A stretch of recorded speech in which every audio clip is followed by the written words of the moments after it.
Hello friends, എന്തായി വരുന്ന ന്യൂസുകളെല്ലാം ശരിയാണോ? എൽസുവിനെ കുറിച്ച് ഡീറ്റെയിൽ ആയി നോക്കാണ്ട് പിന്നെ ചെറിയ ജനനായകൻ അപ്ഡേറ്റ് പറഞ്ഞിട്ട് പോകാം.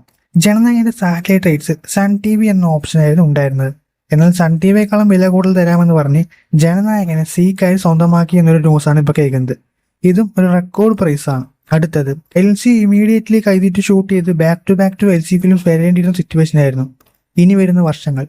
പക്ഷെ കേൾക്കുന്ന വാർത്തകളനുസരിച്ച് കൈജി 2 ഇപ്പോൾ ഷെൽവിഡായി. ഷെൽവിഡ് എന്ന് പറഞ്ഞു കഴിഞ്ഞാൽ ചിലപ്പോൾ ഡ്രോപ്പ്ഡ് ആകാം, അല്ലെങ്കിൽ ചെയ്യുമെന്നൊരു സിറ്റുവേഷനുള്ളതാണ്. ഒരു 50-50 അവസ്ഥ. അങ്ങനെയാണ് ഒരുപാട് പേര് പറയുന്നത്. കൈജി 2 ഡ്രോപ്പ്ഡ് ആകുമെന്ന് തന്നെയാണ് പറയപ്പെടുന്നത്.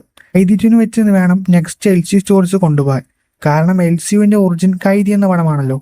അത് നടക്കാതെ പിന്നെ എൽ സി മൊത്തത്തിൽ ഡ്രോപ്പ്ഡ് ആകുമെന്നും കരുതാം. അല്ലെങ്കിൽ പിന്നെ ഇപ്പോൾ ചെയ്യാൻ പറ്റുന്നത് വിക്രം 2 ആണ്. കൈജി 2 കംപ്ലീറ്റ് ആയി അടുത്ത സ്റ്റേജിലാണ് വിക്രം 2 സ്റ്റോറി നടക്കുന്നത്. അവിടെയും വലിയ പ്രശ്നമുണ്ട്.